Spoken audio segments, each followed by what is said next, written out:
Hey everyone, welcome to IFS. I am Akash और faculty for economics. और हमारे साथ है आज सुमित सर। और आज हम खास चर्चा करने आए हैं आपके पेपर के रिगार्डिंग।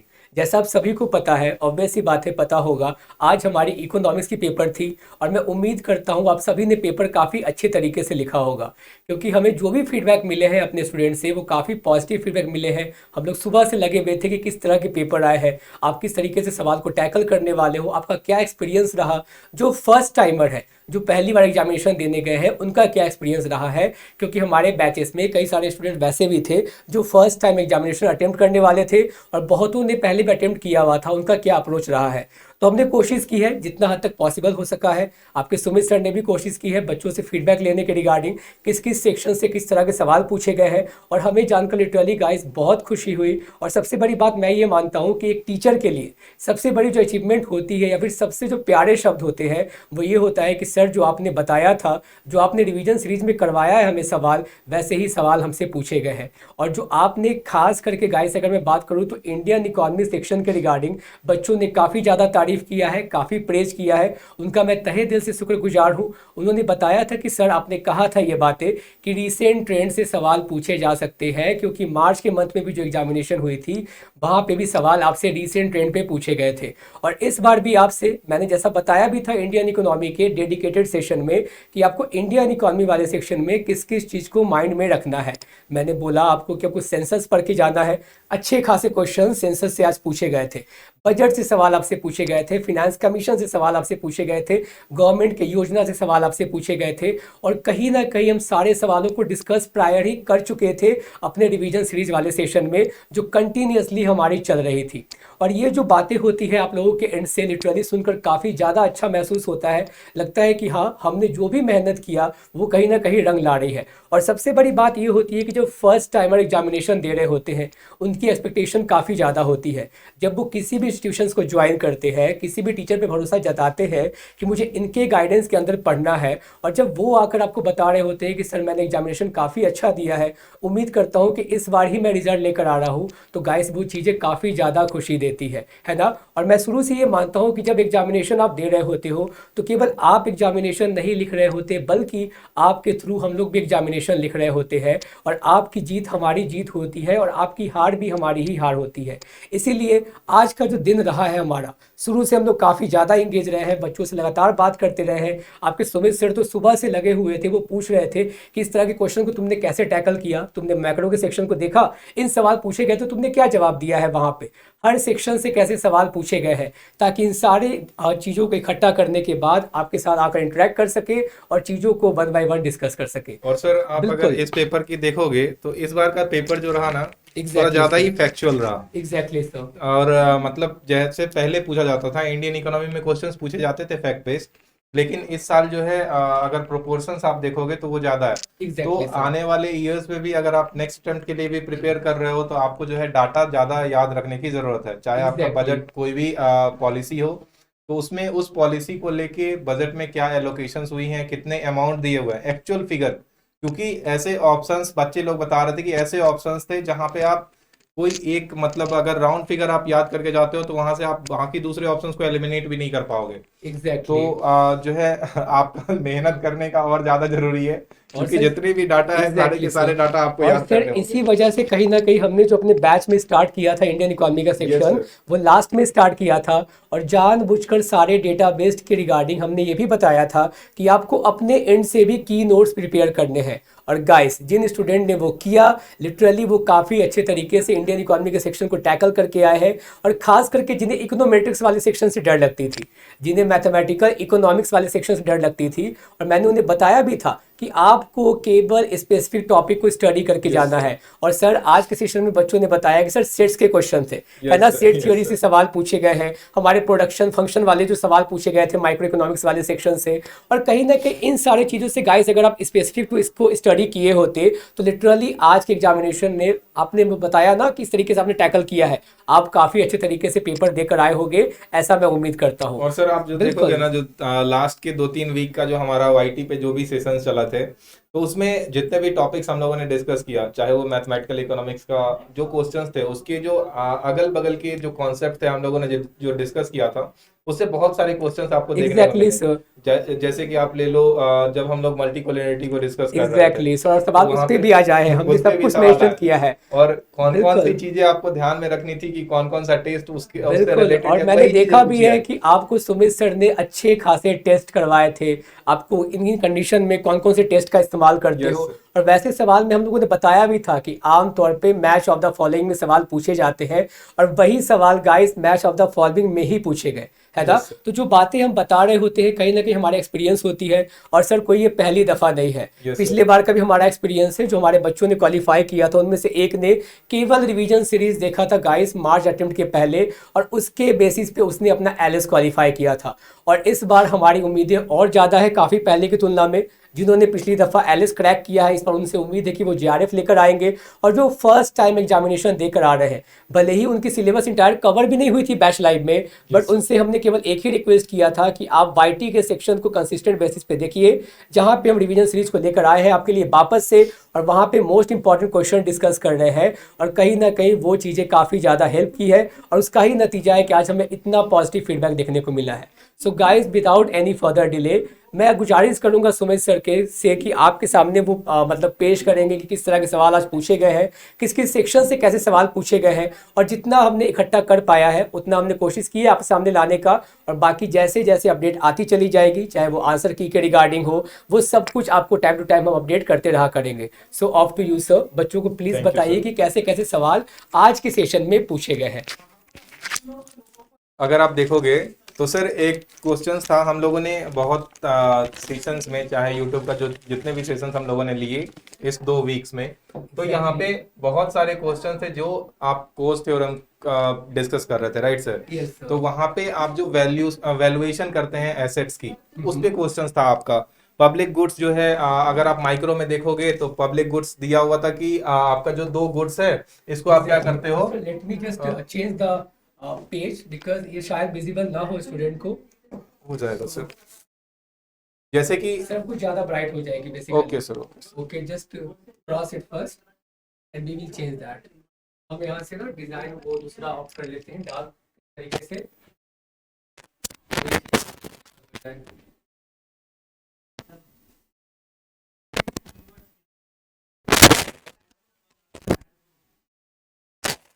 यस सर, अब ये चीजें विजिबल होंगी, और वाइट हम लोग कलर्स पे इस्तेमाल कर सकते हैं। Yes sir. तो यहाँ पे देखिए कि उस क्वेश्चंस में दिया गया था कि आपका एक गुड्स है जिसको आप क्या करते हो, वाई एक्सिस पे ले रहे हो, दूसरा गुड्स है जिसको आप एक्स एक्सिस पे ले रहे हो, राइट। वहां पे sir. प्राइस दिया हुआ था आपको। हम्म, एक गुड्स का क्या हो रहा है, जो आप वाई एक्सिस पे ले रहे हो उसका प्राइस क्या हो रहा है, डबल हो रहा है। और जो एक्स एक्सिस पे लिया आपने उसका प्राइस कुछ ट्रिपल हो रहा है, ठीक है, Exactly. थ्राइस इंक्रीज कर रहा है। तो ऐसा ही कुछ क्वेश्चन था, और आपसे पूछा जा रहा था कि आप बताओ कि इसके स्लोप में क्या चेंजिंग होगी, स्लोप इंक्रीज होगा या फिर डिक्रीज होगा। दूसरा क्वेश्चन अगर आप देखोगे तो ये था आपका डिफेंस एक्सपेंडिचर्स को लेके।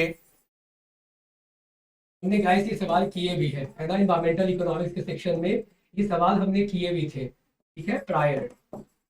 अगर आप डिफेंसिव एक्सपेंडिचर करते हो तो इसके पीछे का मोटिव आपका क्या होता है। जब भी हम लोग सेशंस में डिस्कस करते थे ये चीजें जरूर बताते थे कि आपको कोई कॉन्सेप्ट, ठीक है, अगर याद नहीं है तो उसको आप जो है जो आपके सोसाइटी में कैसे चल रहा है, वहां पे क्या, कौन से लॉजिक से क्या कर रहे हो, आप कोई डिसीजन ले रहे हो, उससे आप रिलेट करने की जरूर कोशिश करना। Exactly. तो अगर आप सबसे बड़ी बात कि आज स्टूडेंट ने बताया, एक बात गाइस में शेयर करना चाहूंगा। एक बच्चे ने कहा कि सर हमने ना ऑप्शंस को इंटरप्रेट करना सीख लिया। Yes, sir. ऑप्शंस के बेसिस पे क्वेश्चन कैसे सॉल्व करते हैं आपके सेशन से हमें ये बहुत अच्छे तरीके से पता चला, और कहीं ना कहीं उस ट्रिक के बेसिस पे हमने भी आज अच्छे खासे क्वेश्चन सॉल्व किए हैं।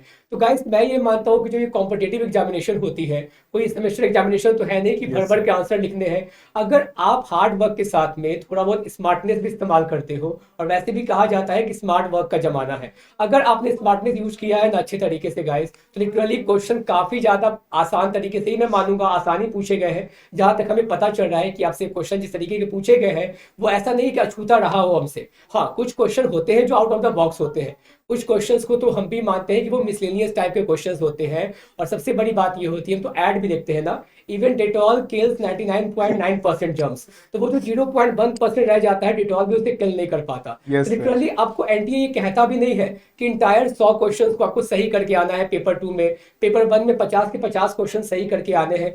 बस आप एक सर्टेन बार को क्रॉस कर जाओ, उसके बाद आप एलएस जेआरएफ आसानी से क्रैक कर लेते हो। और जब स्टूडेंट की ये बातें आती है हमारे पास कि ऑप्शंस के बेसिस पे क्वेश्चंस को हम सही मार्क कर पा रहे हैं, तो गाइस इससे बेस्ट और क्या हो सकता है।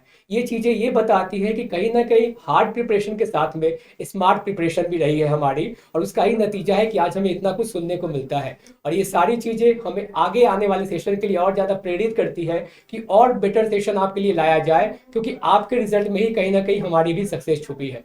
कैरी ऑन सर, और थैंक सर यू एक सो चीज मच। आप देखोगे, जैसे डिटॉल कहती है क्या, जो है हम 100% बैक्टीरिया को नहीं मारते, ठीक है, एग्जैक्टली 1% वो छोड़ देते। Exactly sir. लेकिन यहाँ पे अगर आप एनटीए की बात करो, तो ये बैक्टीरिया जो है आपका, जो आपके सामने क्वेश्चंस देते हैं एनटीए, यहाँ पे ये पॉजिटिव बैक्टीरिया, ठीक है, एग्जैक्टली सर, निगेटिव मार्किंग नहीं है आपकी। तो एग्जैक्टली। यहाँ पे आप अगर 10% भी छोड़ दोगे तो तो भी आप चलेगा। डिटॉल का इस्तेमाल करो, लाइफबॉय का इस्तेमाल करो, क्योंकि सबको मारना ही है, नंबर नहीं कटने आपके। आपको किसी ने रोका नहीं कि आप इसका इस्तेमाल नहीं कर सकते, इस लिक्विड का, आप इस लिक्विड का इस्तेमाल नहीं कर सकते। और गाइस जब तक नेगेटिव मार्किंग नहीं है ना, लिटरली अगर आप अगले अटेम्प्ट के लिए भी प्रिपेयर कर रहे हो, इवन दिसंबर अटेम्प्ट के लिए, तो मैं बस आपसे रिक्वेस्ट करूंगा, प्रॉपर तरीके से पढ़िए, प्रॉपर गाइडेंस के बीच में पढ़िए।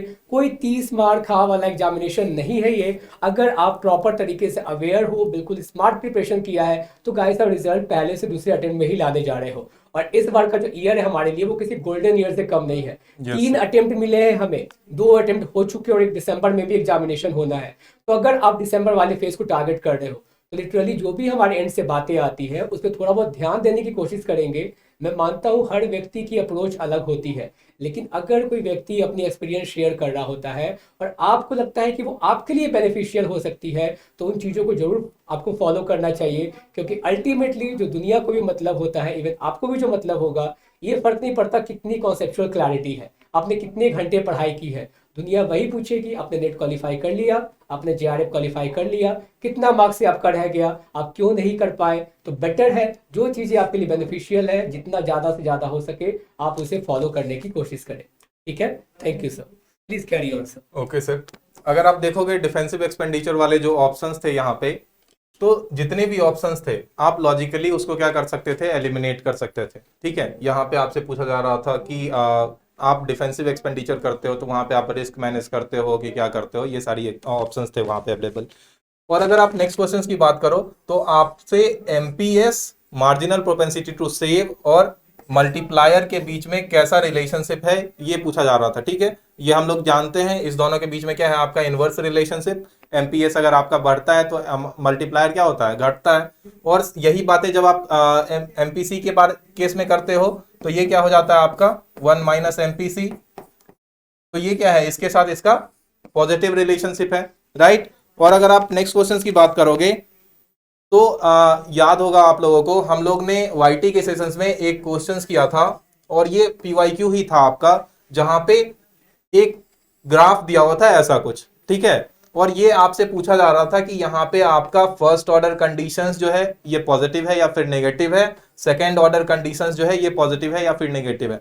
इस बार एनटीए ने आपके साथ क्या किया, ये increasing at increasing rate, decreasing eight decreasing rate, increasing at decreasing rate और फिर डिक्रीजिंग एट इंक्रीजिंग रेट, चारों के 4 ग्राफ दे दिए। और उसके साथ साथ आपका जो फर्स्ट ऑर्डर कंडीशंस क्या होता है किस केस में, सेकंड ऑर्डर कंडीशंस क्या होता है, ये सारी चीजें आपको क्या करनी थी, मैच द कॉलम में आपको जो है मैच करनी थी वहां पे। ओके, नेक्स्ट क्वेश्चन था आपका एचडीआई के डायमेंशन से, कि एचडीआई में कौन कौन से डायमेंशंस आते हैं और कौन कौन से नहीं।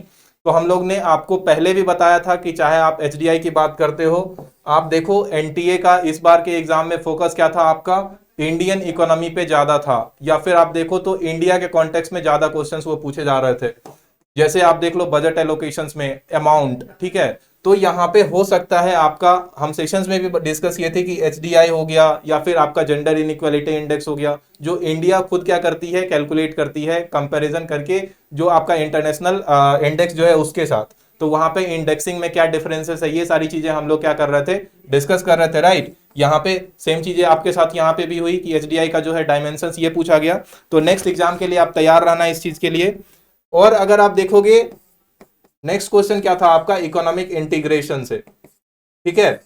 तो जब आप एफटीए की बात करते हो, कस्टम यूनियन की बात करते हो, फिर आप इकोनॉमिक यूनियन की बात करते हो, पॉलिटिकल यूनियन की बात करते हो, इसमें कितने हद तक क्या होती है, दो डिफरेंट इकोनॉमी इंटीग्रेट होती है, इसको क्रोनोलॉजी वाइज जो है आपको सजाना था। और सर ये सबसे ज्यादा रिपीटेड सवाल रहा Yes, है sir. एनटीए के केस में, क्योंकि स्टूडेंट ने बताया कि इंटरनेशनल इकोनॉमिक्स वाले सेक्शन में जो क्वेश्चन हमने करवाया था, ये सवाल पूछे गए थे क्रोनोलॉजी वाइज कि आप बताइए असेंडिंग ऑर्डर में कि कौन सा क्रम रहने वाला है। और गाइस जितने भी अच्छे से बैचेस किए हैं ना, लेक्चर्स को देखा है, और स्पेसिफिक टू हम लोग नेट ही पढ़ा रहे थे, खास करके लास्ट समय में। स्टार्टिंग में हमने कोशिश की कि इंटायर सिलेबस को कवर किया, उसके बाद कवर जैसे ही हो गए सिलेबस, हम चले गए एनटीए ओरिएंटेड सवालों के ऊपर और उन सवालों को ज्यादा डिस्कस किया जो मोस्ट फ्रिक्वेंटली पूछे गए हैं। और उनमें से जो ये सवाल था जो सर आपको बता रहे हैं कि इकोनॉमिक इंटीग्रेशन के बारे में बताइए, ये one of the most important था और रिपीटेड सवाल भी रहा है। और Yes, sir. बच्चों ने जब अटेम्प्ट किया होगा, लिटरली मैं सोचता हूँ अपने आप में फील करके सर कि बहुत ज्यादा खुशी मिली होगी बिल्कुल हूबहू क्वेश्चन देखकर। नहीं Yes, sir? sir. Yes, sir. बिल्कुल। उसके बाद अगर आप देखोगे तो सेंसस से था क्वेश्चंस, फिर आपका एसआरएस डाटा पे था क्वेश्चंस। यहाँ पे अगर आप देखोगे तो कौन से स्टेट में कितना फूड प्रोडक्शन हो रहा है, ये पूछा गया था आपसे।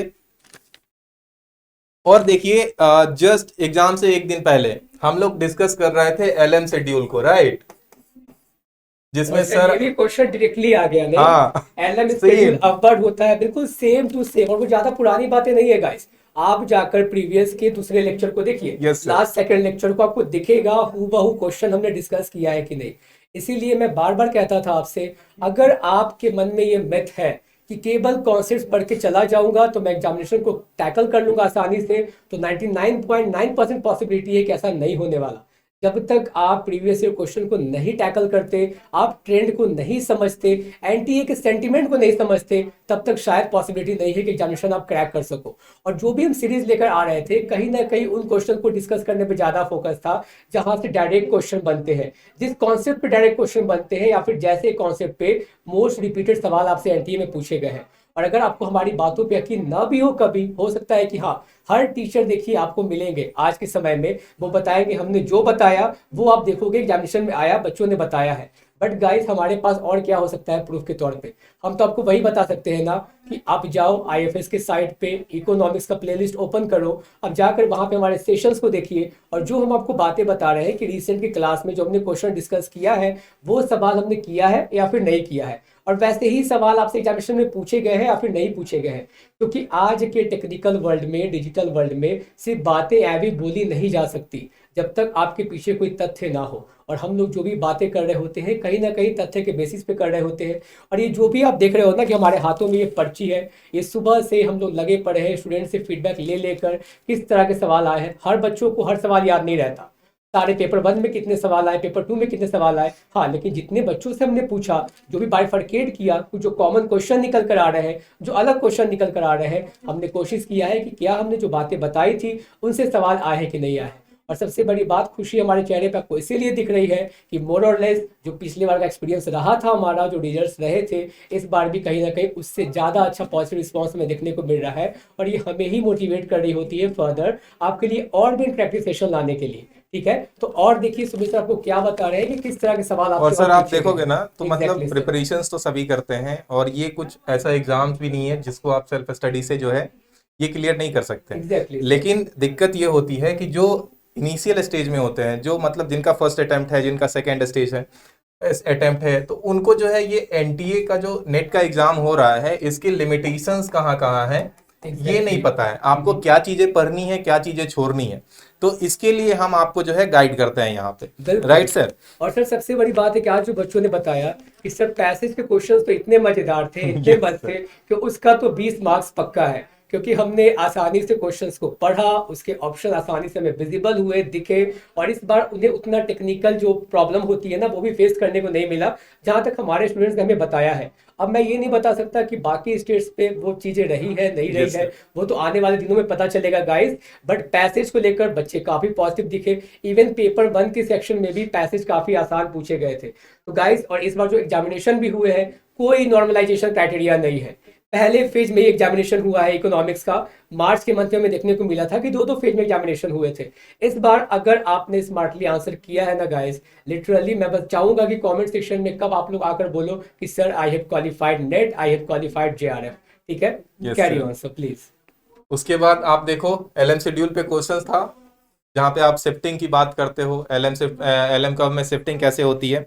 उसके बाद अगर आप देखोगे तो ये ब्रॉड मनी पे बेस्ड क्वेश्चन था आपका, उसमें जो है कौन कौन से कंपोनेंट आते हैं आपके। फिर आप जो है मल्टी कोलिनियरिटी में फिर आपका एक स्टेशनरिटी की बात की जा रही थी शायद, तो उस पे बेस्ड जो है कौन कौन से टेस्ट हैं उसको क्या करना था, मैच करना था। उसके बाद एक था आपका इन्वायरमेंटल वैल्यूएशंस को लेके, जहां पे आप फिजिकल क्वांटिटी को क्या कर रहे थे, वैल्यूएट कर रहे थे इन्वायरमेंटल गुड्स को लेके। फिर उसके बाद अगर आप देखोगे तो एक बहुत ही अच्छा क्वेश्चन था, जहां पे आपको क्या दिया हुआ था, सैंपल दिया हुआ था, एस से रिप्रेजेंट किया हुआ था, राइट। और इसको जो है प्रोबेबिलिटी एक्सियम्स में क्या करना था, रिप्रेजेंट करना था, और आपको कोडिंग दिया हुआ था जो कौन कौन सा इसमें से क्या है करेक्ट है और कौन सा इनकरेक्ट है, जहां पे सैंपल एस था और इवेंट आपका ई था, राइट। तो उस डिफरेंट ऑप्शंस को हम लोगों ने इंटरप्रेट करना ये भी देखा था, ठीक है, लाइव सेशंस में। और इसके साथ ही साथ हम लोग ये भी देखे थे कैसे कोई फंक्शंस में आप कैसे क्या करते हो, एक एंडोजेनस वेरिएबल है और दूसरा एक्सोजेनस वेरिएबल है, तो ये आप कैसे आइडेंटिफाई करते हो। तो जैसे जैसे आप इंटरप्रिटेशन समझोगे ना मैथमेटिकल इक्वेशंस की, वैसे वैसे आपको जो है मैथमेटिकल जो क्वेश्चंस आते हैं इकोनॉमिक्स में, उसको बिना सॉल्व किए हुए भी आप क्या कर सकते हो, बाकी सारे ऑप्शंस को एलिमिनेट कर सकते हो।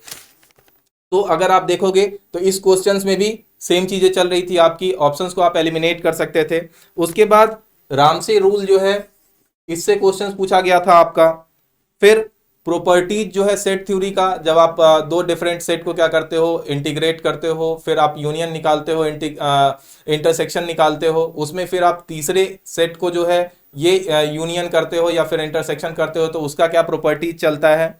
उसके बाद आप अगर देखोगे तो प्रोबेबिलिटी निकालने के लिए क्वेश्चन था, जहां पे शायद आपका एक टोटल सेक्शन दिया हुआ था कि इतनी है, उसके बाद उसका डिवीजन था दो अलग अलग सेक्शंस में, और इसमें एक कंडीशन दिया हुआ था क्या, इस एक जो कंडीशंस है जो एक डिविजिबल किया है टोटल पूल को दो डिफरेंट डिफरेंट सेक्शंस में, तो उसमें से ऐसा दिया हुआ था कि इस सेक्शन से क्या होना चाहिए, एटलीस्ट दो सिलेक्शन होने ही चाहिए।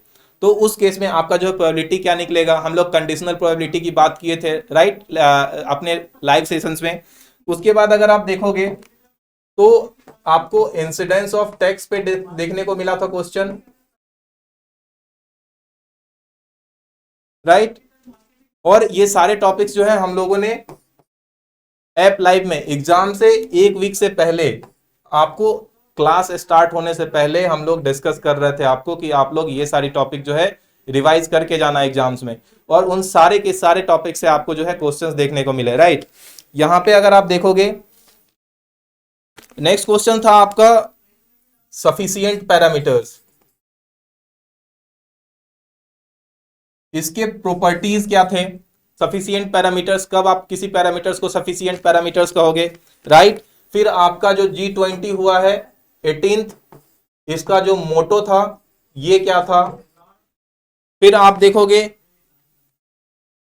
एफ टेस्ट का फॉर्मूला आपसे पूछा गया था किस टर्म में, रेसिडुअल सम ऑफ स्क्वायर्स और explained sum of squares, RSS और ईएसएस के टर्म्स में जो फॉर्मूला होता है आपका एफ स्टैटिस्टिक्स का, वो पूछा गया था। डायरेक्ट क्वेश्चन से, बस इसको लेंदी बनाने के लिए जो है स्टेटमेंट लंबा सा लिखा हुआ था क्वेश्चंस में, राइट।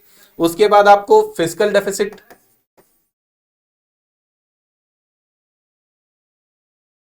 उसके बाद अगर आप देखोगे तो टेलर्स रूल,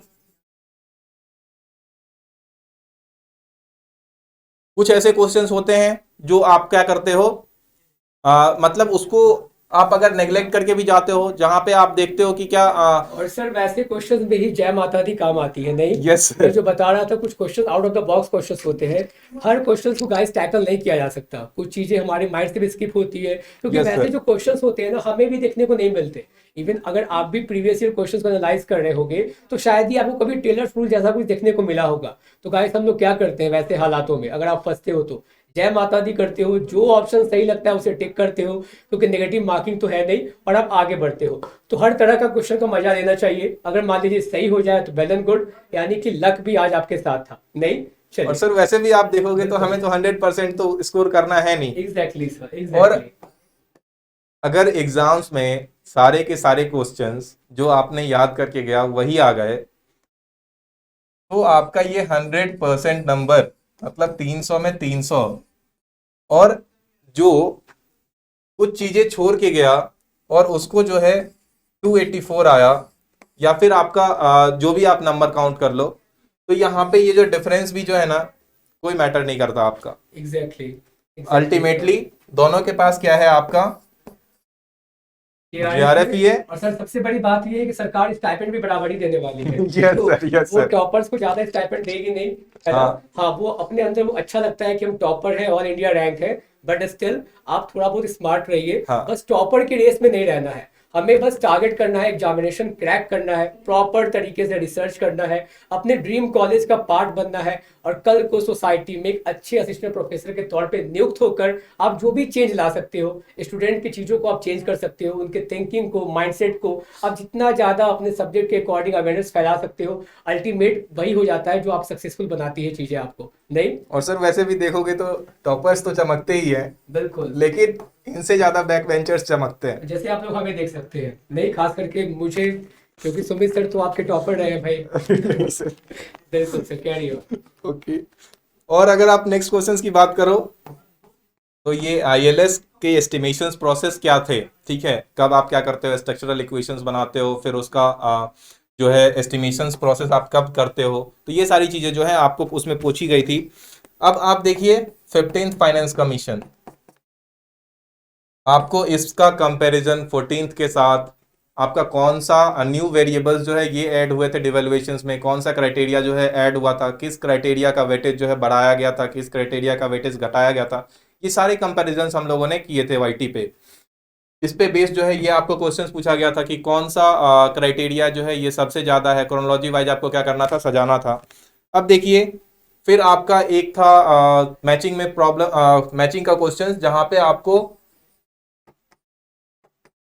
फिलिप्स कर्व का क्या था, इक्वेशंस दिया हुआ था, और भी डिफरेंट डिफरेंट इक्वेशंस थे, उतनी जानकारी तो नहीं मिली, लेकिन अगर आपको फिलिप्स कर्व का इक्वेशन, ठीक है, टाइम वेरिएंट के साथ, जहां पे आप टाइम एलिमेंट क्या करते हो उसमें इंक्लूड करते हो, तो ये इक्वेशंस अगर आपका क्लियर था तो आप बाकी सारे ऑप्शंस को एलिमिनेट कर सकते थे, ऐसा क्वेश्चन था आपका।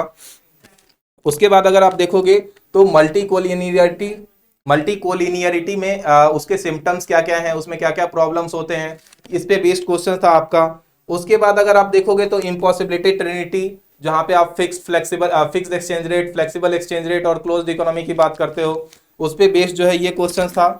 बाकी अगर आप देखोगे तो इकोनॉमिक्स से हमें जो है इतने ही क्वेश्चंस मिले हैं, और कुछ क्वेश्चंस जो है हमें पेपर 1 से भी मिले हैं, राइट सर? Exactly sir. और पेपर 1 में भी गाइस बच्चों ने बताया कि पैसेज काफी आसान था। Yes sir. टीआई के सवाल भी इस पर उतने ट्रिकी नहीं थे, वो भी आसानी से बच्चे सॉल्व कर पा रहे थे।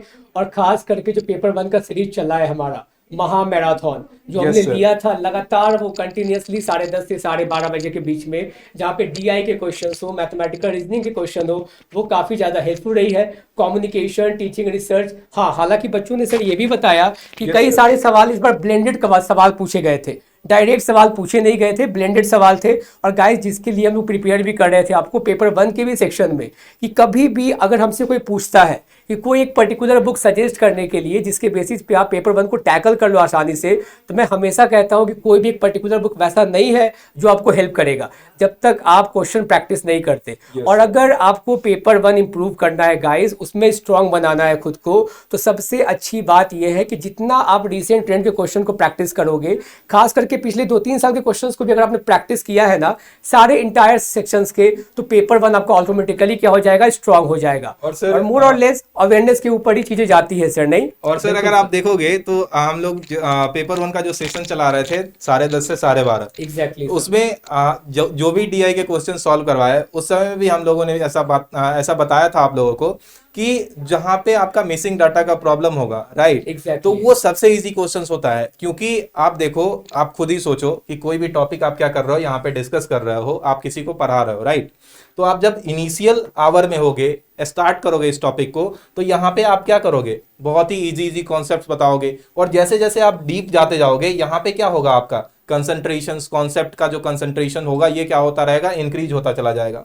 तो ये जो मिसिंग डाटा का जो ट्रेंड चल रहा है ना, ये अभी इनिशियल फेज पे है, ठीक है। ये नया नया क्वेश्चंस आपको देखने को मिलता है, जिसको देख के क्या करते हैं स्टूडेंट्स जो है, ये थोड़ा घबरा जाते हैं कि यहाँ पे तो डाटा ही नहीं दिया हुआ है, इसको हम कैसे रिलेट करेंगे। और सर ऐसे क्वेश्चन की खूबसूरती ये होती है कि अगर आपने पहले ही बार में डेटा को निकाल लिया है, मिसिंग sir. डेटा को फाइंड आउट कर लिया है, उसके बाद से सारे क्वेश्चन आसान बन जाते हैं। केवल आपको बेसिक परसेंटेज, बेसिक एवरेज का फॉर्मूला लगाइए, सिंपल इंटरेस्ट, जो भी सवाल पूछे गए आपसे, और बस आप क्वेश्चन को आसानी से सॉल्व कर सकते हो। और Yes, उनके sir. जो मार्क्स होते हैं गाइस, लिटरली वो आपके जेब में होते हैं, है ना। चाहे वो रीडिंग कॉम्प्रिहेंशन के मार्क्स हो या फिर डीआई के मार्क्स हो, बस डिपेंड करता है कि कितने अच्छे तरीके से आपने इंटरप्रेट किया है क्वेश्चंस को, और आप क्वेश्चन को सॉल्व कर पा रहे हो, ठीक है। Yes, sir. और अगर आप सर देखोगे तो डीआई का क्वेश्चन जो इस बार पूछा गया था, फिर आपका क्या था, सेम क्वेश्चंस। आप जैसे कंप्यूटर साइंस वाले एग्जाम्स में आए थे आपके, ठीक है, वहां पे आपका क्या था, डिफरेंट कंपनीज दे दिए गए थे, एम्प्लॉय दे दिए गए थे, और उसका जो कंपनी के जो सेक्शंस है, उस सेक्शंस में इतना इतना परसेंटेज डिस्ट्रीब्यूशन दिया हुआ था। और अगर आप इकोनॉमिक्स के सेक्शंस में देखोगे, तो यहाँ पे जो डीआई आया इस पेपर में, आपका क्या था, टोटल स्टूडेंट्स कितने हैं, और ये आपका कॉमर्स में, आर्ट्स में और साइंस में ग्रेजुएट जो हैं, इसका परसेंटेज डिस्ट्रीब्यूशन आपके सामने था। कुछ डाटा जो है यहाँ पे मिसिंग थी, कुछ यहाँ पे मिसिंग थी, हर एक सेक्शंस में मिसिंग डाटा था। उसके बाद आपका जो क्वेश्चन स्टार्ट हो रहा था, वहां पे आपको क्या करना था, ध्यान देना था। जब भी आपका मिसिंग डाटा होता है, तो यहाँ पे आप 2 सेकेंड दो टेबल पे, वो समझो कि क्या डिस्ट्रीब्यूशन चल रही है, फिर उसके बाद आप 1 मिनट दो क्वेश्चंस पे। लेकिन जब आपका मिसिंग डाटा नहीं होता है, तो वहां पे आपको ज्यादा टाइम देना होता है टेबल पे समझने में, उसके बाद आप क्वेश्चंस पे जो है डायरेक्टली आ सकते हो। तो यही आप डीआई जो है, बहुत ही इजी डीआई था आपका इस बार का। और अगर आप देखोगे, दूसरा क्वेश्चन था आपका मैथमेटिकल सेक्शंस में, जहां पे आपका जो है एक सर्कल है, उसका रेडियस क्या हो रहा है, ये इंक्रीज हो रहा है आपका 10% से। तो आपको बताना था इसका एरिया जो है, ये कितने परसेंट से इंक्रीज होता है, ओके। और अगर दूसरे क्वेश्चंस की बात करें, तो ये दिया हुआ था कि 70% जो है सीपी का, ये क्या हो रहा है आपका 50% एसपी का, ओके। सेलिंग प्राइस जो है 70%, वो किसके इक्वल है, 50% सेलिंग प्राइस के। तो आपको क्या करना था, प्रॉफिट या फिर लॉस परसेंट निकालना था, राइट। यहां पे आपको कुछ करना ही नहीं है। आप क्या करते हो, जब भी आप प्रॉफिट लॉस की बात करते हो, तो सीपी को क्या मान लेते हो, 100, राइट। तो ये 70% 100 का क्या हो जाएगा, 70%, 70। तो आपका कॉस्ट प्राइस क्या हो गया, 70%, तो ये हो गया 70। और ये क्या है, 50% है सेलिंग प्राइस का। तो सेलिंग प्राइस 100 कितना होगा, 100%, ये हो जाएगा आपका 140, राइट। तो आप बेच रहे हो 140 में, और खरीदे थे कितना में, 100 रुपए में। कितना का प्रॉफिट हो रहा है, 40 रुपए का, और 100 का 40 क्या होता है आपका, 40%, ओके। और साथ ही साथ अगर आप देखोगे, तो आपको जो है कोडिंग का क्वेश्चंस देखने को मिला था, जिसमें स्कूल को कुछ लिखा जा रहा था, ठीक है। और आपसे फिर पूछा जा रहा था कि ओपन को क्या लिखोगे, सेम लॉजिक में। और फिर आपका कुछ एक ऐसा सीरीज था,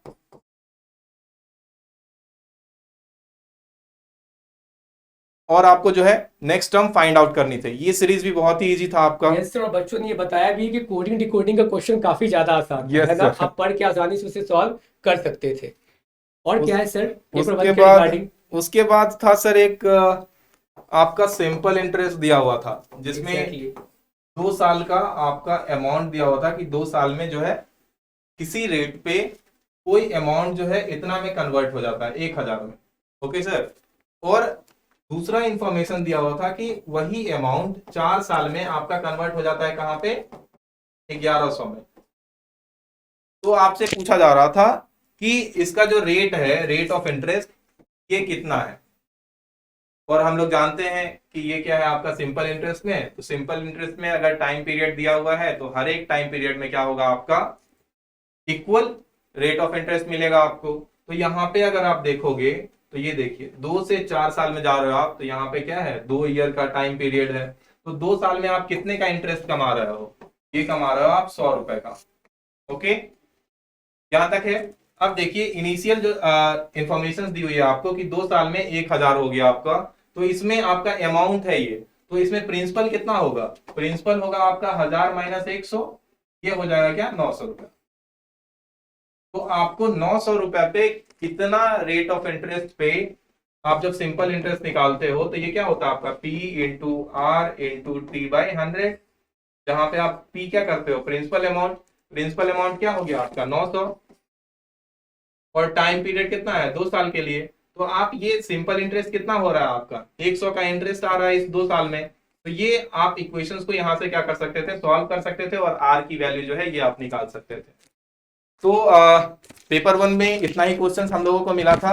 एग्जैक्टली। और गाइस, और जैसे ही हमें अगर बच्चे पूछेंगे कि सर कट ऑफ कितना जाने वाला है, इस बार क्या ट्रेंड चलने वाला है, तो गाइस अभी हम लोग और एनालाइज कर रहे हैं।